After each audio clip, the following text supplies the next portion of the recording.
வணக்கம். தந்தையின் பாட்காஸ்ட் செய்திகளை வாசிப்பது நான் கார்த்திகா பிரகாஷ். முதலில் தலைப்புச் செய்திகளை பார்க்கலாம். 2024ஆம் ஆண்டு குவாட் நாடுகளின் மாநாடு இந்தியாவின் தலைமையில் நடைபெற இருப்பது மகிழ்ச்சி அளிக்கிறது. உலகளாவிய வர்த்தகம், புதுமை, வளர்ச்சி போன்றவற்றின் எஞ்சினாக குவாட் நாடுகள் உள்ளதாகவும் பிரதமர் நரேந்திர மோடி கருத்து. எவரெஸ்ட் சிகரம் ஏறி சாதனை படைத்த தமிழக இளைஞர் ராஜசேகர் பச்சைக்கு முதலமைச்சர் ஸ்டாலின் பாராட்டு. பல்வேறு விளையாட்டுகளிலும் நம் இளைஞர்கள் முத்திரை பதித்து நம்மையும் தமிழ்நாட்டையும் பெருமிதம் கொள்ள செய்வதாக பெருமிதம். மாநில கல்விக் கொள்கை உருவாக்க குழுவில் புதிதாக 2 உறுப்பினர்கள் நியமனம். பள்ளி கல்வித்துறை அமைச்சர் அன்பில் மகேஷ் அறிவிப்பு. பள்ளி பேருந்துகளை இயக்கும் ஓட்டுநர்கள் விபத்து ஏற்படுத்தினால் 6 மாதத்திற்கு உரிமம் ரத்து. போக்குவரத்து அலுவலர்கள் எச்சரிக்கை. எத்தனை கோடி இழப்பு வந்தாலும் காங்கிரஸ் அளித்த வாக்குறுதிகள் அனைத்தும் கட்டாயம் நிறைவேற்றப்படும். கர்நாடக அமைச்சரவை கூட்டத்திற்கு பின் முதலமைச்சர் சித்தராமையா பேட்டி. ஐபிஎல் தொடரின் 67 லீக் போட்டியில் 77 ரன்கள் வித்தியாசத்தில் டெல்லியை வீழ்த்தியது சென்னை அணி. 17 புள்ளிகளுடன் 2வது அணியாக சென்னை பிளே ஆஃப் சுற்றுக்குள் நுழைந்தது. தமிழகத்தில் 12 மாவட்டங்களில் இன்று கனமழை பெய்ய வாய்ப்பு. சென்னை வானிலை ஆய்வு மையம் அறிவிப்பு. இனி விரிவான செய்திகள். இந்தோ பசிபிக் பிராந்தியத்தின் பாதுகாப்பும் வெற்றியும் ஒட்டுமொத்த உலகிற்கே அவசியமானது என குவாட் நாடுகளின் மாநாட்டில் பிரதமர் நரேந்திர மோடி தெரிவித்துள்ளார். அமெரிக்கா, ஆஸ்திரேலியா, ஜப்பான் ஆகிய நாடுகள் அங்கம் வகிக்கும் குவாட் அமைப்பின் உச்சி மாநாடு ஜப்பானில் உள்ள ஹிரோஷிமாவில் நடைபெற்றது. பிரதமர் மோடி, அமெரிக்க அதிபர் ஜோ பைடன், ஜப்பான் பிரதமர் ஃபுமியோ கிஷிடா, ஆஸ்திரேலிய பிரதமர் ஆண்டோனி அல்பானிஸ் ஆகியோர் கலந்து கொண்டனர். இக்கூட்டத்தில் உரையாற்றிய பிரதமர் மோடி, 2024ஆம் ஆண்டு குவாட் நாடுகள் மாநாடு இந்தியாவின் தலைமையில் நடைபெற இருப்பது மகிழ்ச்சி அளிப்பதாக தெரிவித்தார். உலகளாவிய வர்த்தகம், புதுமை, வளர்ச்சி போன்றவற்றின் எஞ்சினாக குவாட் நாடுகள் உள்ளது என்பதில் எவ்வித சந்தேகமும் இல்லை என குறிப்பிட்டார். எவரெஸ்ட் மலையேறி சாதனை படைத்த தமிழக இளைஞருக்கு முதலமைச்சர் ஸ்டாலின் பாராட்டு தெரிவித்துள்ளார். சென்னை கோவளத்தைச் சேர்ந்த ராஜசேகர் பச்சை என்ற 27 வயது இளைஞர் உலகின் மிக உயரமான சிகரமான எவரெஸ்டில் ஏறி சாதனை படைத்துள்ளார். இந்நிலையில் விடாமுயற்சியாலும் கடின உழைப்பாலும் எவரெஸ்ட் உச்சியை அடைந்ததை அறிந்து மகிழ்ச்சி அடைந்ததாக முதலமைச்சர் ஸ்டாலின் தெரிவித்துள்ளார். சாதனை படைத்த ராஜசேகருக்கு தன்னுடைய பாராட்டுகளையும் டுவிட்டர் பக்கத்தில் தெரிவித்துள்ளார். மாநில கல்விக் கொள்கை உருவாக்க குழுவில் புதிதாக 2 உறுப்பினர்கள் நியமிக்கப்பட்டுள்ளதாக பள்ளிக் கல்வித்துறை அமைச்சர் அன்பில் மகேஷ் பொய்யாமொழி அறிவித்துள்ளார்.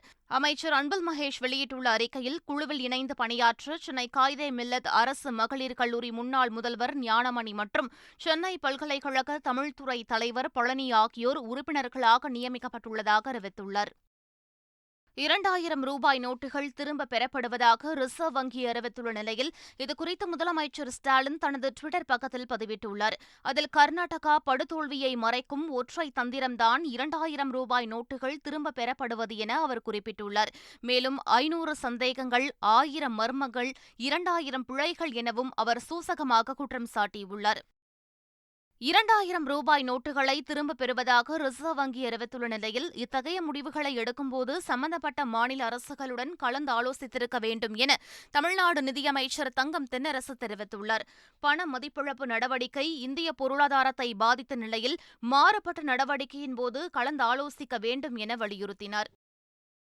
2000 ரூபாய் நோட்டுகள் திரும்பப் பெறுவது மக்கள் மத்தியில் அச்சத்தை, அலைக்கழிப்பை உருவாக்கும் சூழல் என இந்திய வங்கி ஊழியர்கள் சங்க கூட்டமைப்பு விமர்சித்துள்ளது. வாடிக்கையாளர்கள் ஒரு நாளைக்கு 20,000 ரூபாய்க்கு மேல் மாற்ற முடியாது என ரிசர்வ் வங்கி தெரிவித்துள்ள நிலையில் அவற்றை யார் கண்காணிப்பது என கேள்வி எழுப்பியுள்ளனர். கர்நாடக தேர்தலில் 153 கோடி கருப்பு பணம் கைப்பற்றியதாக தேர்தல் ஆணையம் தெரிவித்த நிலையில் கருப்பு பணத்தை ஒழித்ததாக எப்படி கூற முடியும் என காங்கிரஸ் மூத்த தலைவர் ப. சிதம்பரம் கேள்வி எழுப்பியுள்ளார். கர்நாடக தேர்தலில் கருப்பு பணமாக 153 கோடி ரூபாயை நாங்கள் கைப்பற்றினோம்னு தேர்தல் கமிஷன் சொல்லுது. ஆக 7 ஆண்டுகள் கழித்து அவர்கள் ஆட்சி செய்கிற கர்நாடக மாநிலத்தில் 153 கோடி ரூபாய் கருப்பு பணம் இருந்தது என்பதை தேர்தல் கமிஷனே ஒப்புக்கொள்ளும் போது கருப்பு பணத்தை ஒழித்தேன்னு எப்படியா சொல்ல முடியும்? ரூபாய் நோட்டுகள் திரும்பப் பெறப்படும் என்ற அறிவிப்பை விட டாஸ்மாகில் ரூபாய் நோட்டுகளை வாங்கிக் கொள்ளப்படும் என்ற தமிழக அரசின் அறிவிப்புதான் உலகில் பெரிய அறிவிப்பாக தோன்றுகிறது என புதுச்சேரி துணைநிலை ஆளுநர் தமிழிசை சவுந்தரராஜன் கூறினார். எனக்கு அதை விட டாஸ்மாக்ல 2000 வாங்கிக்கிறேன்ற அறிவிப்பு இருக்கு பாருங்க, அதான் உலகத்துல பெரிய அறிவிப்பா தோணுது. சென்னையில் வெயில் தாக்கத்தை குறைக்க பொது இடங்களில் குடிநீர் வசதி உள்ளிட்ட வசதிகளை மேற்கொண்டுள்ளதாக மாநகராட்சி ஆணையர் ராதாகிருஷ்ணன் தெரிவித்துள்ளார். ஊடகங்களுக்கு இடையேயான கிரிக்கெட் போட்டியை தொடங்கி வைத்து பேசிய அவர், பகல் 12 மணி முதல் பிற்பகல் 3 மணி வரை மக்கள் வெளியே செல்ல வேண்டாம் என அறிவுறுத்தினார். குழந்தைகள், கர்ப்பிணிகள், முதியவர்கள் கவனமாக இருக்க வேண்டும் என ராதாகிருஷ்ணன் கேட்டுக் கொண்டார். பால்வளத்துறையில் தற்போது பயன்பாட்டில் உள்ள பழைய எந்திரங்களை மாற்றி நவீன எந்திரங்களை அமைக்க நடவடிக்கை மேற்கொண்டு வருவதாக அமைச்சர் மனோ தங்கராஜ் தெரிவித்துள்ளார்.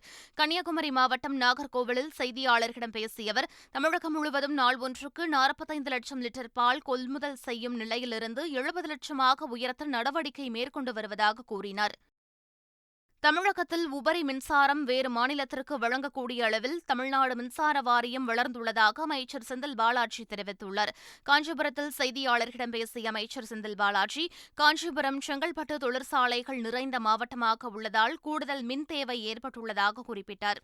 காஞ்சிபுரம், செங்கல்பட்டு மாவட்டங்களை பொறுத்தவரை வளர்ந்து வரக்கூடிய, குறிப்பாக தொழில் நகரமாக மாறி வரக்கூடிய மாவட்டங்களாக அமைந்திருக்கின்றன. இங்கு கூடுதல் மின் தேவை அதிகரித்து வருகின்றன. அதை கவனத்திலே கொண்டு சிறப்பு ஆய்வுப் பணிகளை மேற்கொண்டு அந்த பணிகள் உடனுக்குடன் செய்வதற்கு துறையினுடைய அதிகாரிகளுக்கு அறிவுறுத்தப்பட்டிருக்கின்றன.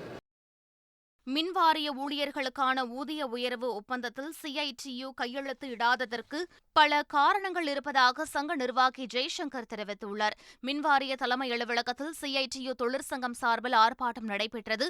பின்னர் செய்தியாளர்களிடம் பேசிய தொழிற்சங்க நிர்வாகி ஜெய்சங்கர், மின்வாரியத்தில் 60,000 காலி பணியிடங்களை நிரப்ப வேண்டும் என்று வலியுறுத்தியும் எந்த முடிவும் எடுக்காததால் ஒப்பந்தத்தில் கையெழுத்திடவில்லை என்றார். தமிழகத்தில் டாஸ்மாகை எப்படி மூடுவது என்பது குறித்து வெள்ளை அறிக்கையை முதலமைச்சர் ஸ்டாலினிடம் வழங்க உள்ளதாக தமிழக பாஜக தலைவர் அண்ணாமலை தெரிவித்துள்ளார். கள்ளச்சாராய விற்பனையை தடுக்க கோரி சென்னை மாவட்ட ஆட்சியர் அலுவலகம் அருகே பாஜக மகளிர் அணி சார்பில் ஆர்ப்பாட்டம் நடைபெற்றது. அதில் பங்கேற்று பேசிய அவர், நாட்டிலேயே மது பழக்கத்திற்கு அடிமையானவர்கள் அதிகம் உள்ளவர்கள் இருக்கும் மாநிலமாக தமிழகம் மாறி வருகிறது என வேதனை தெரிவித்தார். உயர்நீதிமன்றத்திற்கு புதிதாக நியமிக்கப்பட்டுள்ள சென்னை உயர்நீதிமன்றத்திற்கு புதிதாக நியமிக்கப்பட்டுள்ள 4 கூடுதல் நீதிபதிகளும் மே 23ஆம் தேதி பதவியேற்க உள்ளனர். சென்னை உயர்நீதிமன்றம் வளாகத்தில் உள்ள கூடுதல் கூட்டரங்கில் நடைபெறவுள்ள இந்நிகழ்ச்சியில் புதிய நீதிபதிகளுக்கு பொறுப்பு தலைமை நீதிபதி ராஜா பதவிப் பிரமாணம் செய்து வைக்க உள்ளார். புதிய நீதிபதிகளுடன் சேர்த்து சென்னை உயர்நீதிமன்ற நீதிபதிகள் எண்ணிக்கை 64ஆக உயர்ந்துள்ள போதிலும் இன்னும் 11 நீதிபதிகள் பதவிகள் காலியாக உள்ளன. பள்ளி பேருந்துகளை இயக்கும் ஓட்டுநர்கள் விபத்து ஏற்படுத்தினால் 6 மாதத்திற்கு உரிமம் ரத்து செய்யப்படும் என போக்குவரத்து அலுவலர்கள் எச்சரிக்கை விடுத்துள்ளனர். சேலம் கொண்டாலாம்பட்டி பகுதியில் உள்ள தனியார் கல்லூரியில் பள்ளி பேருந்துகள் ஆய்வு செய்யும் பணி நடைபெற்றது. அப்போது பள்ளி பேருந்து ஓட்டுநர்கள் மிகுந்த கவனமுடன் பேருந்துகளை இயக்க வேண்டும் என வட்டார போக்குவரத்து அலுவலர் ராஜராஜன் அறிவுறுத்தினார். வீட்டு வசதி வாரியத்தில் நீண்டகால பிரச்சினைகளுக்கு தீர்வு காணக்கூடிய வகையில் கோரிக்கை பெட்டி அறிமுகம் செய்யப்பட்டுள்ளது. வரும் 3ஆம் தேதி முதல் 30ஆம் தேதி வரை மனுக்கள் பெறப்பட்டு தீர்வு காண உயர்மட்ட குழு அமைக்கப்படும் என வீட்டு வசதி மற்றும் நகர்ப்புற வளர்ச்சித்துறை அமைச்சர் முத்துசாமி தெரிவித்துள்ளார். மேலும் பட்டினப்பாக்கத்தில் வணிக வளாகம் கட்டுவதற்கு ஏற்பாடு செய்யப்பட்டு வருவதாகவும் அவர் கூறினார். விழுப்புரம் மாவட்டம் மேல்மலையனூர் அங்காளம்மன் கோவிலில் ஊஞ்சல் உற்சவம் விமர்சையாக நடைபெற்றது.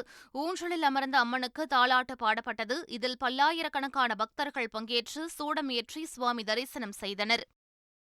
ஜூலை மற்றும் ஆகஸ்ட் மாதங்களுக்கான திருப்பதி ஏழுமலையான் கோவில் 300 ரூபாய் தரிசன டிக்கெட்டுகள் வரும் 24ஆம் தேதி வெளியிடப்படும் என அறிவிக்கப்பட்டுள்ளது.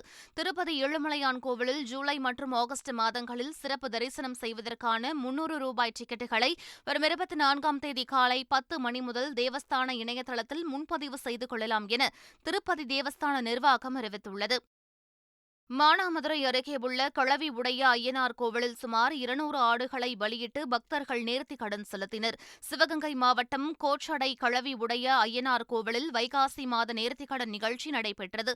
இதில் சுமார் 200க்கும் மேற்பட்ட ஆடுகளை பலியிட்டு பக்தர்கள் நேர்த்திக் கடன் செலுத்தினர். பலியிடப்பட்ட ஆடுகளை பக்தர்கள் தங்கள் வீடுகளுக்கு எடுத்துச் சென்றது குறிப்பிடத்தக்கது. குமரி மாவட்டம் களியக்காவிளை சோதனைச் சாவடியில் நள்ளிரவில் திடீரென சோதனை மேற்கொண்ட அமைச்சர் மனோ தங்கராஜ் கனரக வாகனங்கள் செல்வதை பார்த்து பணியிலிருந்த காவலர்களை கண்டித்தார். இதனிடையே அமைச்சரின் ஆய்வு குறித்த தகவல் பரவியதால் பல்வேறு பகுதிகளில் கனரக வாகனங்கள் ஆங்காங்கே நிறுத்தி வைக்கப்பட்டு காலையில் சாறை சாறையாக சென்றன. மறைந்த பழம்பெரும் நடிகை வசந்தா உடலுக்கு நடிகர் கார்த்தி நேரில் அஞ்சலி செலுத்தினார். இரவும் பகலும் கார்த்திகை தீபம் படங்களினால் நாயகியான வசந்தா 3ஆம் பிறை படத்தில் ஸ்ரீதேவிக்கும் ராணுவ வீரன் படத்தில் ரஜினிக்கும் அம்மாவாக நடித்துள்ளார். மேலும் தமிழ், தெலுங்கு, மலையாள மொழிகளில் 100க்கும் மேற்பட்ட படங்களில் நடித்த வசந்தா உடல்நலக்குறைவால் உயிரிழந்த நிலையில் அவரின் உடலுக்கு நடிகர் சங்கம் சார்பில் நடிகர் கார்த்தி நேரில் அஞ்சலி செலுத்தினார். டெல்லியில் IAS அதிகாரிகளின் நியமனம் தொடர்பான மத்திய அரசின் அவசர சட்டம் அரசியல் அமைப்பிற்கும் ஜனநாயகத்திற்கும் எதிரானது என டெல்லி முதலமைச்சர் அரவிந்த் கெஜ்ரிவால் தெரிவித்துள்ளார். இவ்விவகாரம் தொடர்பாக செய்தியாளர்களை சந்தித்த டெல்லி முதலமைச்சர் அரவிந்த் கெஜ்ரிவால் கோடைக்கால விடுமுறைக்காக நீதிமன்றம் மூடப்பட்ட அடுத்த சில மணி நேரங்களிலேயே அவசர சட்டம் அமலுக்கு வந்ததாக தெரிவித்துள்ளார்.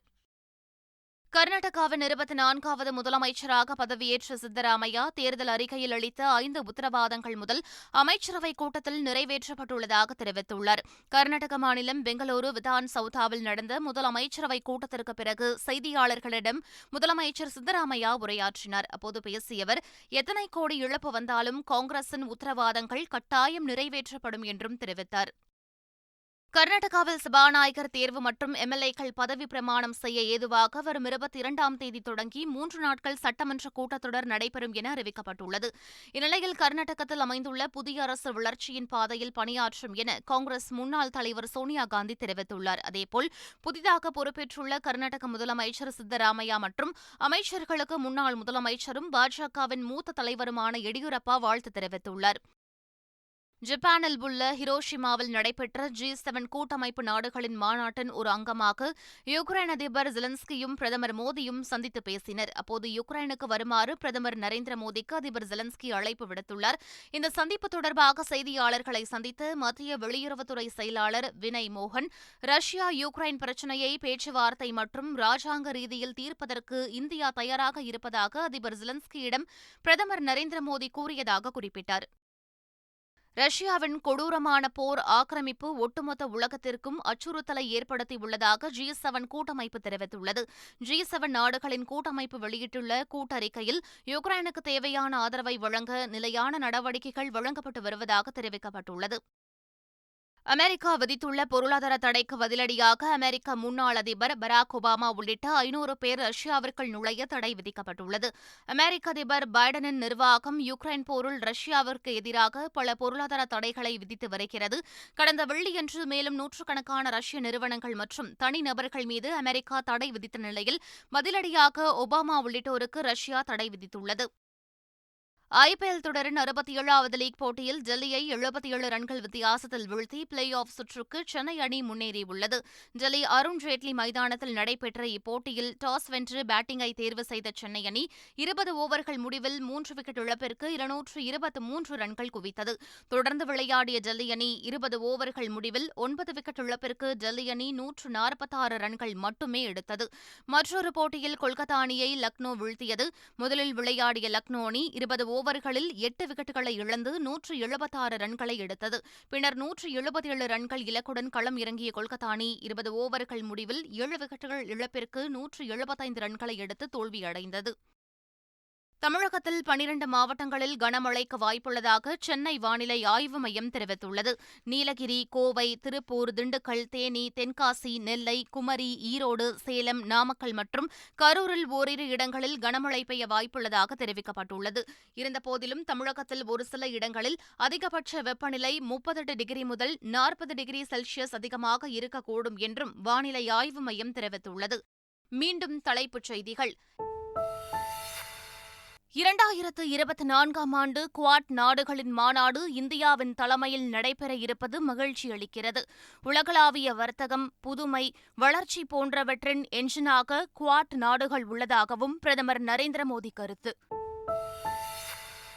எவரெஸ்ட் சிகரம் ஏறி சாதனை படைத்த தமிழக இளைஞர் ராஜசேகர் பச்சைக்கு முதலமைச்சர் ஸ்டாலின் பாராட்டு. பல்வேறு விளையாட்டுகளிலும் நம் இளைஞர்கள் முத்திரை பதித்து நம்மையும் தமிழ்நாட்டையும் பெருமிதம் கொள்ள செய்வதாக பெருமிதம். மாநில கல்விக் கொள்கை உருவாக்க குழுவில் புதிதாக 2 உறுப்பினர்கள் நியமனம். பள்ளி கல்வித்துறை அமைச்சர் அன்பில் மகேஷ் அறிவிப்பு. பள்ளி பேருந்துகளை இயக்கும் ஓட்டுநர்கள் விபத்து ஏற்படுத்தினால் 6 மாதத்திற்கு உரிமம் ரத்து. போக்குவரத்து அலுவலர்கள் எச்சரிக்கை. எத்தனை கோடி இழப்பு வந்தாலும் காங்கிரஸ் அளித்த வாக்குறுதிகள் அனைத்தும் கட்டாயம் நிறைவேற்றப்படும். கர்நாடக அமைச்சரவை கூட்டத்திற்கு பின் முதலமைச்சர் சித்தராமையா பேட்டி. IPL தொடரின் 67 லீக் போட்டியில் 77 ரன்கள் வித்தியாசத்தில் டெல்லியை வீழ்த்தியது சென்னை அணி. 17 புள்ளிகளுடன் 2வது அணியாக சென்னை பிளே ஆஃப் சுற்றுக்குள் நுழைந்தது. தமிழகத்தில் 12 மாவட்டங்களில் இன்று கனமழை பெய்ய வாய்ப்பு. சென்னை வானிலை ஆய்வு மையம் அறிவிப்பு.